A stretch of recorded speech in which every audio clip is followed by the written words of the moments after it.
Good afternoon and welcome to Lunchtime Shares with me, Kevin Britz, leading the charge with insights, information, and ultimately effective results. Joining me in today's marketing and leadership segment, marketing and communications expert. I'm the tongue twister this morning. Marketing and communications expert and co-host Craig Paisley. How you doing, Craig?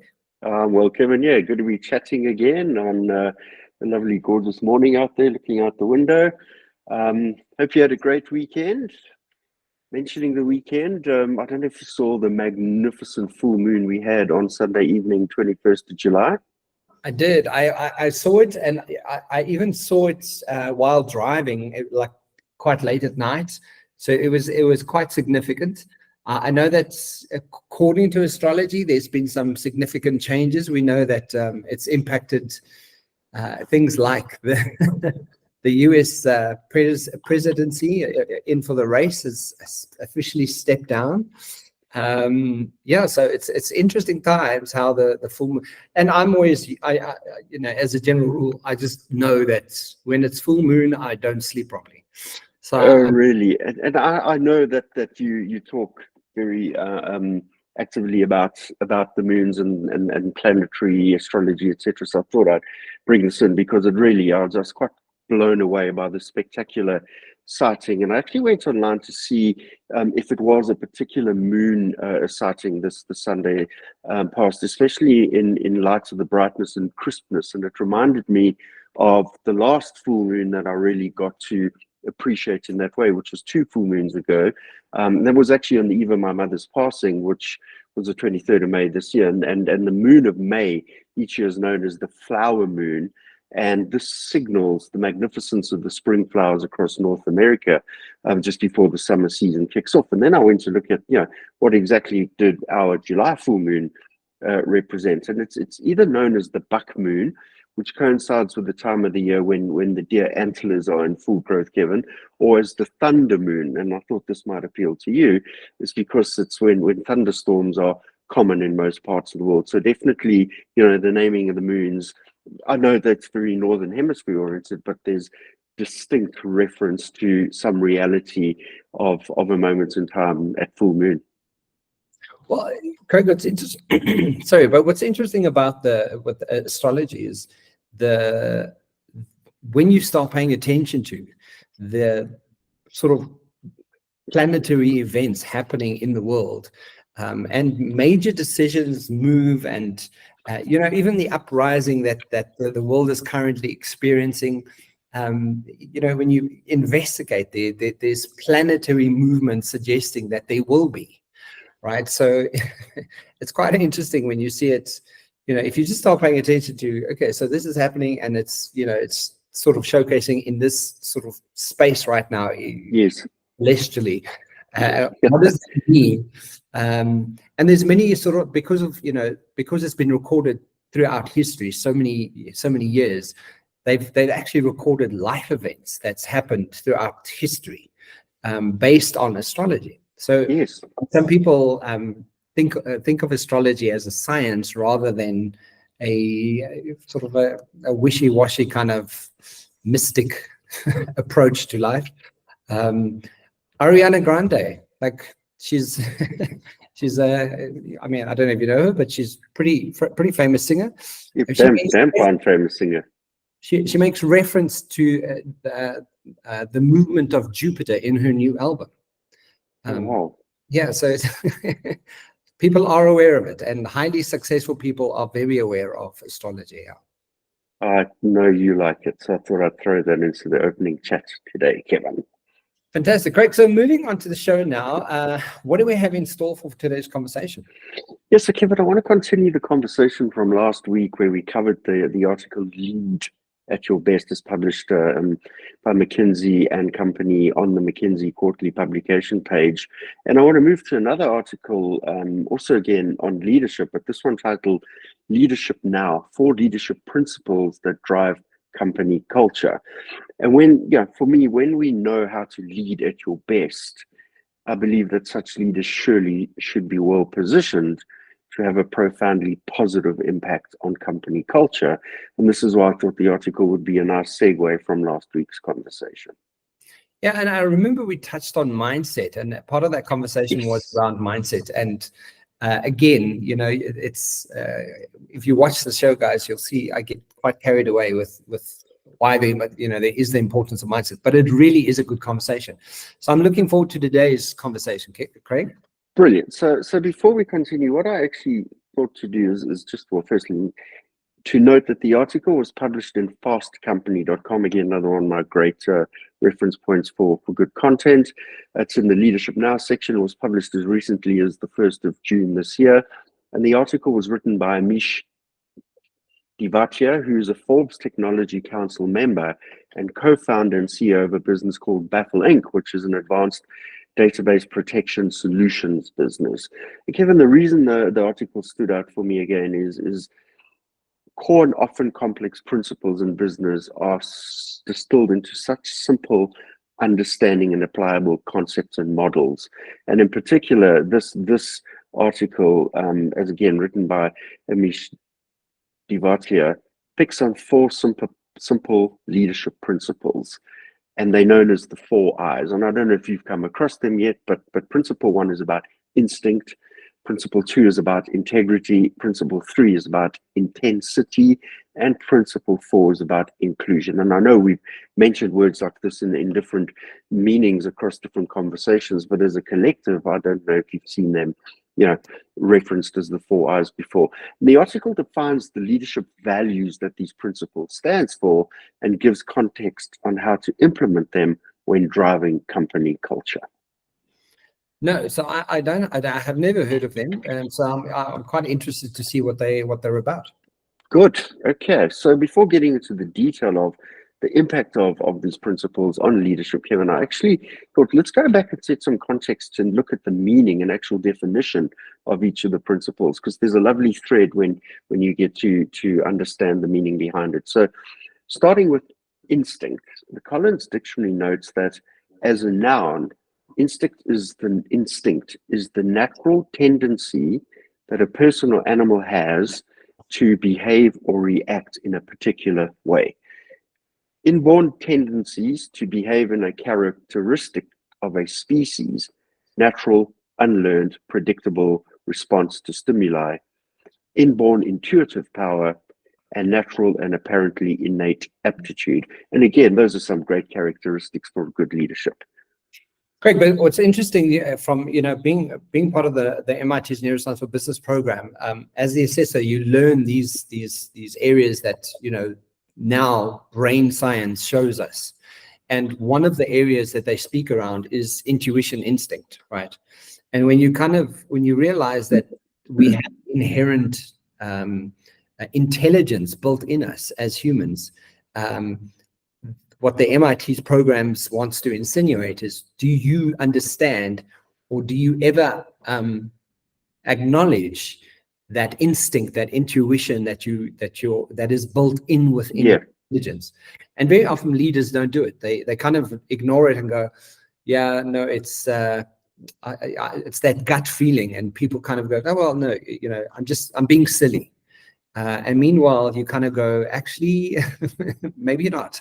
Inborn intuitive power, right there, exactly as you say. Yeah. So moving to the next principle, integrity. The Collins Dictionary here notes that as a noun, integrity is adherence to moral principles and honesty, the quality of being unimpaired, soundness, and unity and wholeness. Yeah. What's interesting about integrity is many brands have integrity on their value system, or pasted on a wall. And if you ask people, tell me what integrity is, many people don't know, right? And there was, I've once come across with someone describing it as when you know that you're not supposed to do something, and when I'm not in the room, you still don't do it. There's integrity. Yes. They were referring to just like, a relationship that you had with your child, and you say, okay, you're not allowed to just go pick at the fridge in the food in the fridge and just do your own thing and stop going to, eat junk food, or the integrity kicks in when you're not in the room and your child knows that it's not okay just to go and do that, because we've we've had that conversation. Yeah, yeah. And it's a simple thing, but it has a massive impact when people actually live it, thoroughly. And therefore you can see why I want to look at these definitions, because it sets a great context when we start then looking at them in respect of leadership principles and building our company culture. So moving to intensity, here the Collins Dictionary notes that as a noun, intensity is the quality of being intense, an extreme degree of anything or great energy or vehemence of emotion, thought, or activity. The degree or extent, relative strength, magnitude, or vigor or saturation. Yeah, Craig, intensity is quite, because there's a thing called in psychology, something called situational awareness, right? And when you are not aware of what the current scenario or situation is offering you and how to respond accordingly, your intensity could be way out. Sometimes you offend, and your intention is not to offend, but purely based on the fact that you're not self-aware and you're not aware of the situational awareness now. The intensity of the program or the intensity of your position could be outweighed, or to a degree that you didn't intend. So I love that. Intensity is a big one. Yeah. I'm going to sneeze. Apologies. And then finally moving to inclusion. And here the Collins Dictionary notes that as a noun, inclusion is the act of including or the state of being included. Something included, or same as inclusivity, both good practices for driving an effective company culture. Yeah, and inclusion for me is always it's a go-to, and I've mentioned it before. But it's the ability to become curious about something you don't know, or it's just leaning into curiosity, because when you do, you can't judge it, and if you don't judge it, you can at least be inclusive, inclusive. Yes, inclusive kind of approach. Yeah. So what I really appreciate about reviewing these definitions, Kevin, is that we can clearly see the linkage to the principles in the context of leadership and establishment of this desirable company culture that leaderships really work towards, leaders. Yeah. So to this extent, there's a quote in the article from leadership and company culture expert Larry Sen that notes the following: culture is not an initiative. Culture is the enabler of all initiatives. And consider the initiatives in the context of the 4 I's, and how the organization's values can actually fuel and inspire everything it does, from empowering customers through technology to how it tackles problem solving, and even how to interact with one another within the business itself, Kevin. And again, another point that stands out here is that each of the 4 I's holds a lesson and contributes to the company culture in a specific way, noting that no two company cultures are exactly the same, but there's something to be learned from each of them. Yeah, and I think that's one of the things that we often teach, Craig, is the brain loves structure and strategy. Mm-hmm. Whether that is an acronym, whether that is a quick sort of reference to something, it's the brain loves that kind of sort of information. So the 4 I's is a good sort of indicator of how to just lean into great leadership, right? So and that's why I'm keen to unpack this, because it gives us a simple structure to a strategy that could impact your own leadership styles. Great. So then let's just jump straight into the first I, instinct. And here we note that both in life and business, we can never expect prospects to come out and directly state their problems. It's an inherent challenge for any leader in business. And it's up to us as individuals to hone our instincts to anticipate what those prospective problems are.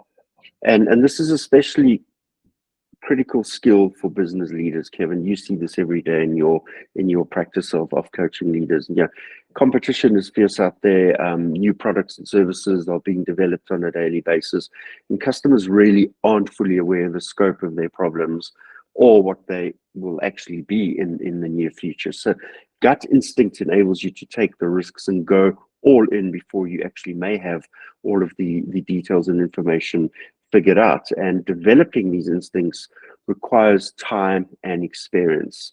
And it's about experiencing both success and failures in the result of one's decisions. And I know last week you again referenced the fall forward fast principle. So while no two situations are separated by time are the same, if leaders can actually ask the hard questions and not fear the tough answers they may be getting, they will be able to derive meaningful insights and strengthen their decision-making capabilities and driving that collective culture, Kevin. And it's important, though, not to take the easy way out and avoid asking these tough questions, or a fast-moving competitor could come up with a better solution in the blink of an eyelid. Great, but I think it's one of the themes that we touch on often, right? And it's all to do about the future of work. Yeah. If you're looking at instinct, we know that science also tells us that the gut, the heart, and the head brain, there are three different intelligences, and this intelligence, they are linked by your vagus nerve, and your gut brain has so many neurons in them, or actual brain cells that sort of conduct information towards the brain. That's it's an actual science that people study, that up to 90% of your serotonin comes from your gut. So when you realize that your gut, there's an intelligence sitting in your gut, the first conversation from a neuroscience perspective is, how are you not tapping into that gut instinct? Because it's part of there's an intelligence there that should be acknowledged, that very often isn't acknowledged. But yet, there's evidence to prove that when we do, I'll just give you a quick story. I've been working with someone, I've had opportunities to work with someone for probably the last 5 years, 6 years. And this person has come on my radar a number of times. And my gut instinct about this person has said, this person's not like, I'm going to have a problem with this person.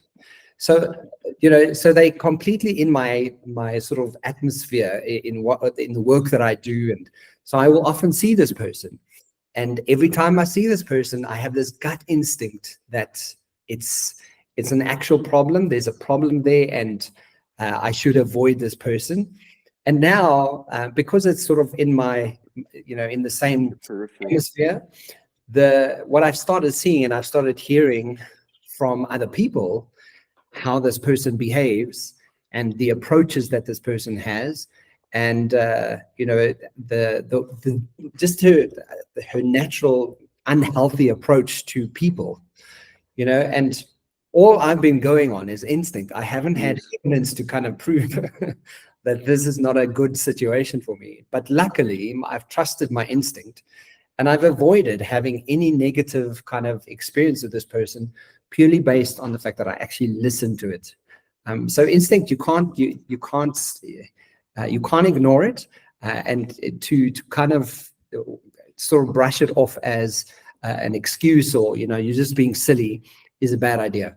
Fantastic, and therefore do not bypass it, in the understanding that it is a critical skill for good leadership. Yeah. So then moving on to the second I, Kevin, integrity. And here we note that, you should not compromise your values, which obviously, as a leader should be the same as the organizational values. And that's all structured around the shared values and common purpose principles. So passing up short-term gains. This is wonderful, because this talks directly to the point you mentioned earlier about, when somebody leaves the room, does the same principle remain? So passing up short-term gains for potential long-term regret is hugely impactful.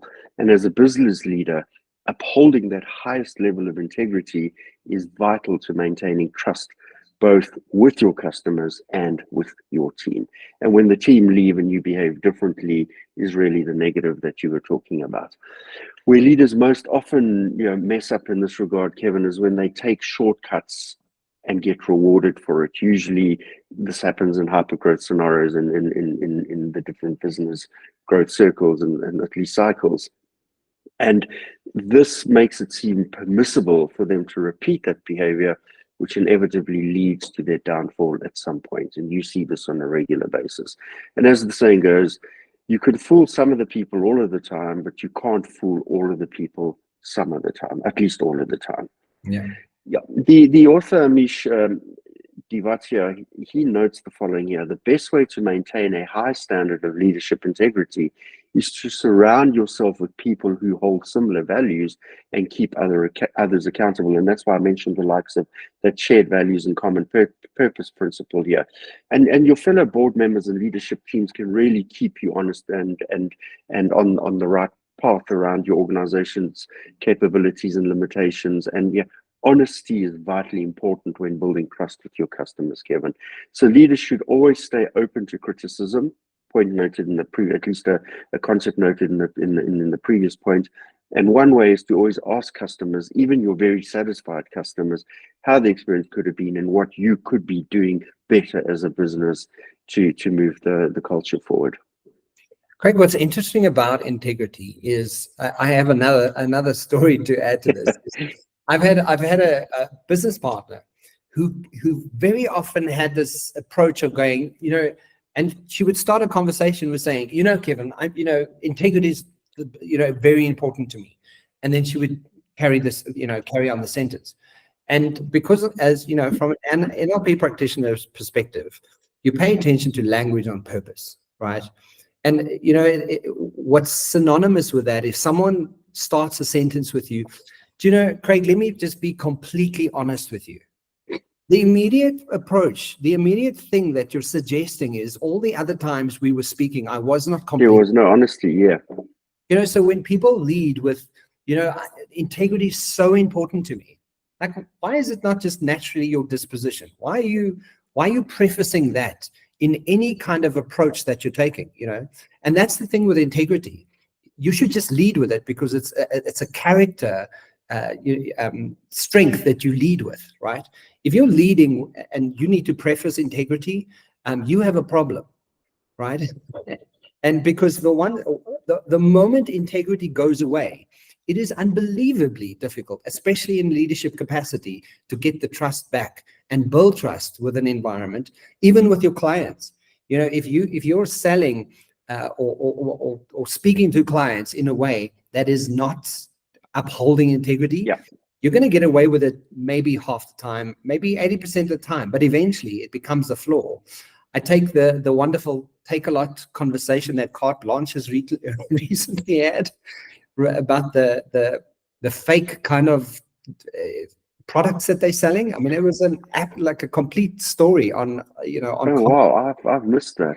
Yeah, and you kind of go, as a brand, as a highly successful brand in South Africa, a very well-known brand, you cannot afford to be selling fake goods, Yeah. in that capacity, right? Because it knocks your integrity completely.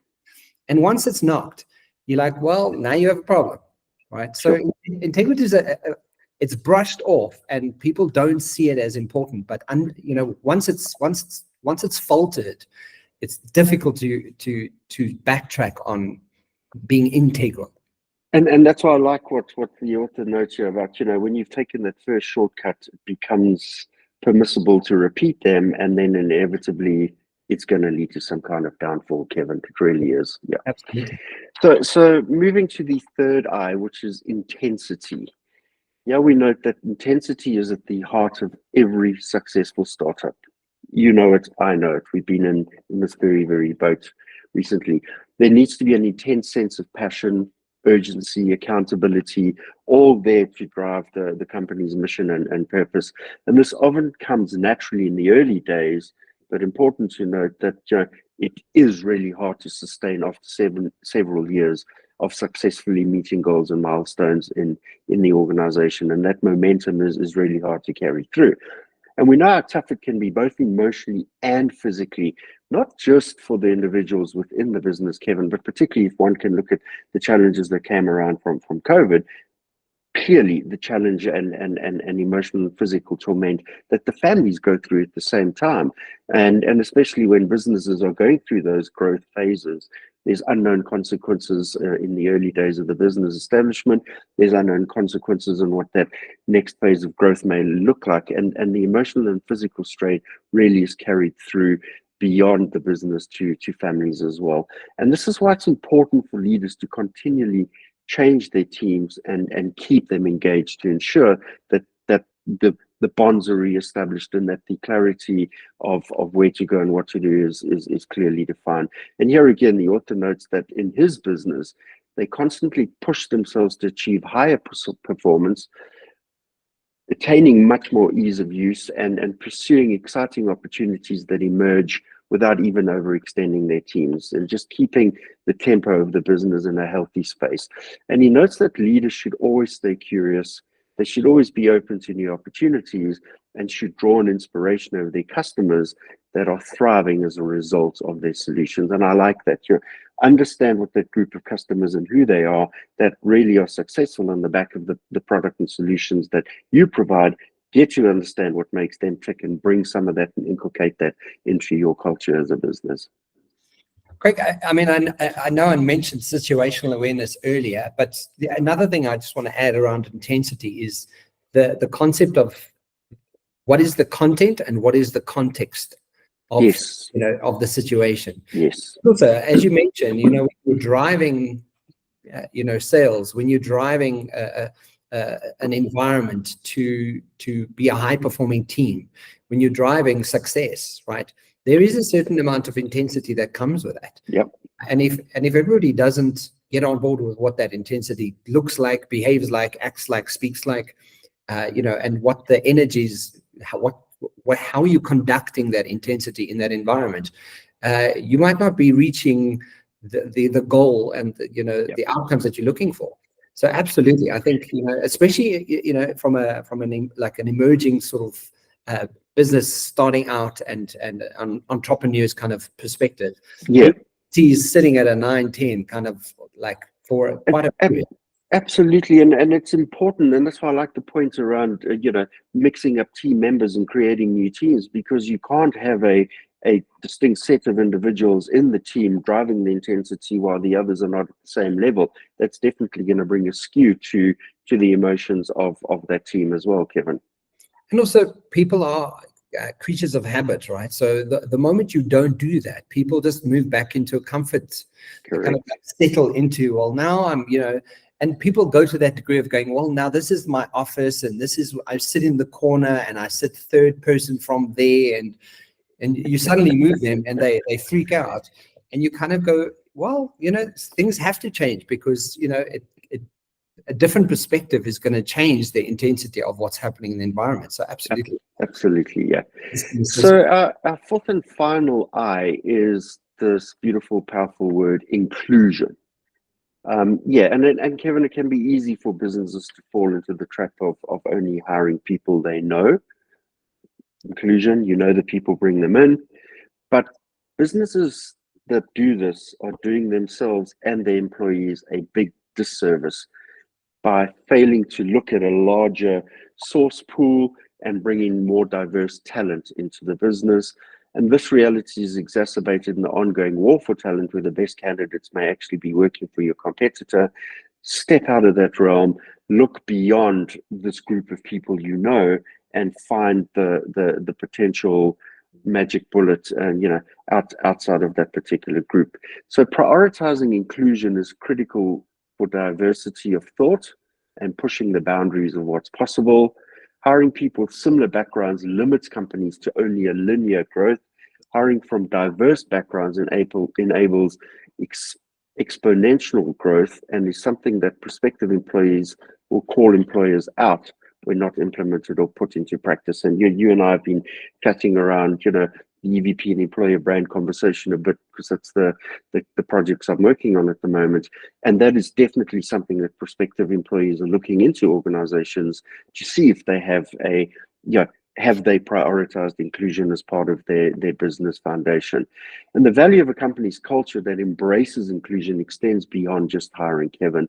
It's also about engaging with the larger community and gaining perspectives around the types of challenges that they're facing. And there's a lovely reference here where Ameesh Divatia cites an example of practicing inclusion directly from his business as follows.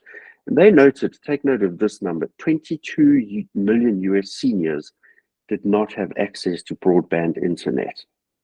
So Ameesh became involved with the technology committee in his community, and they made it their collective mission to ensure that everybody in town had access to at least 2 internet service providers at reasonable cost.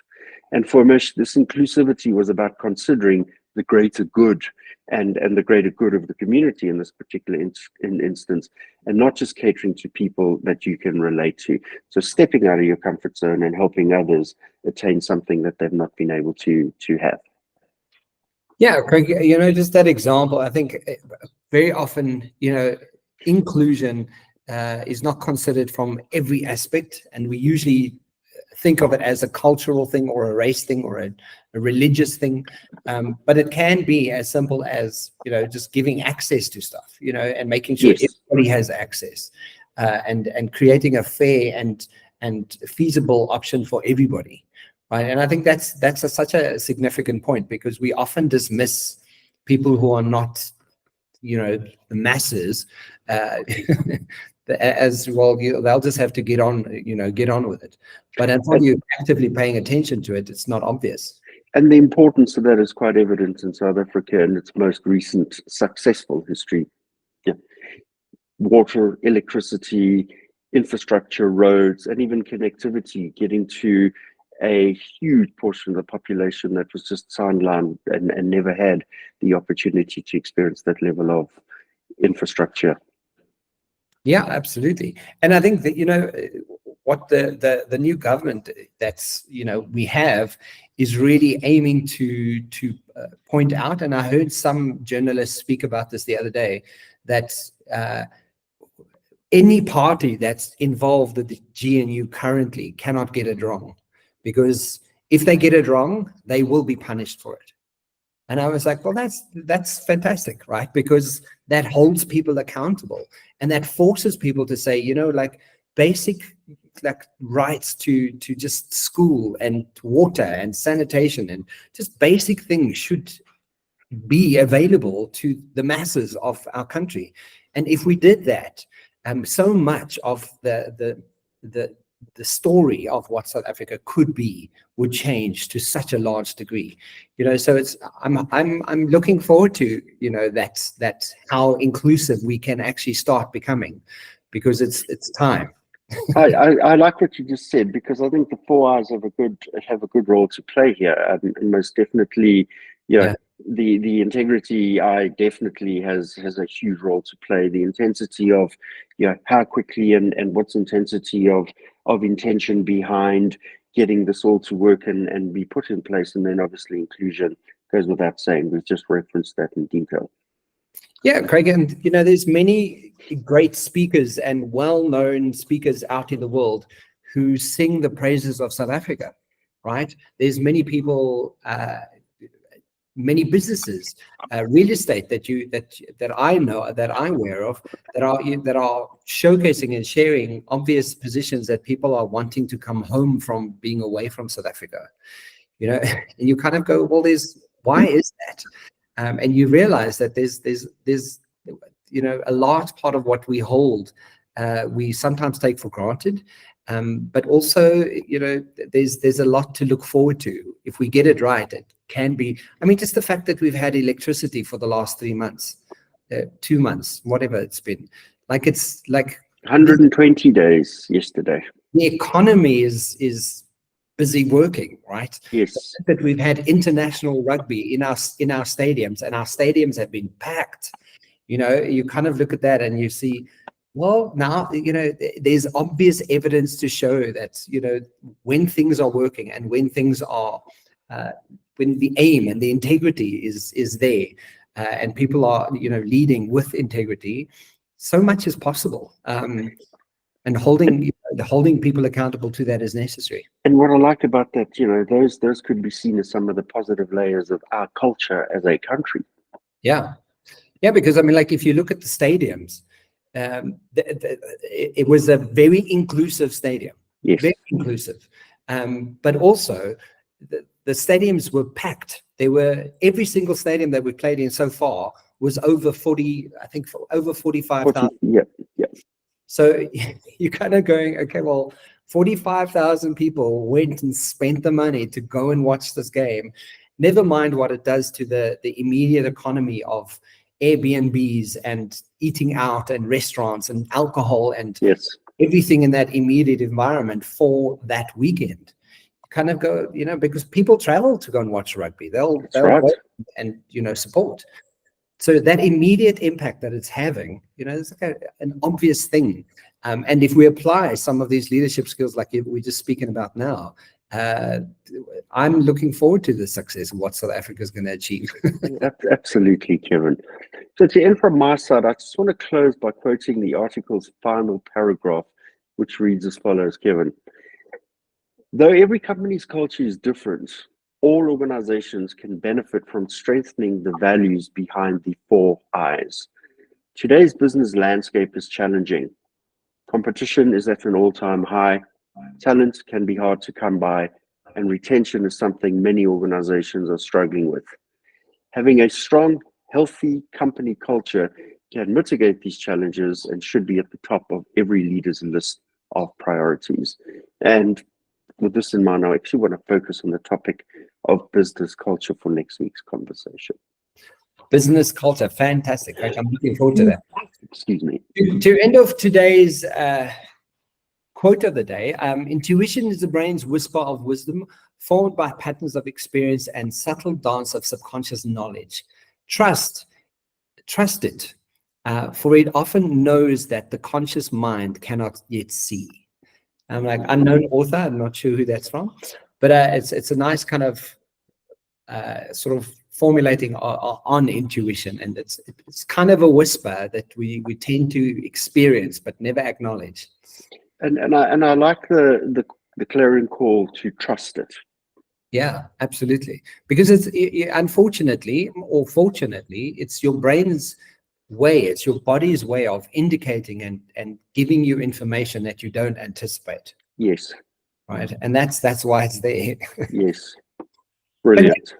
So this morning we are recording on our TikTok. So I'm just going to say goodbye to the TikTok guys. Oh, Thanks fantastic. for joining us, guys. Please remember to like, share, and tune into the Lunchtime series every week, Wednesday and Thursdays for more. From myself and Craig, have a fantastic week.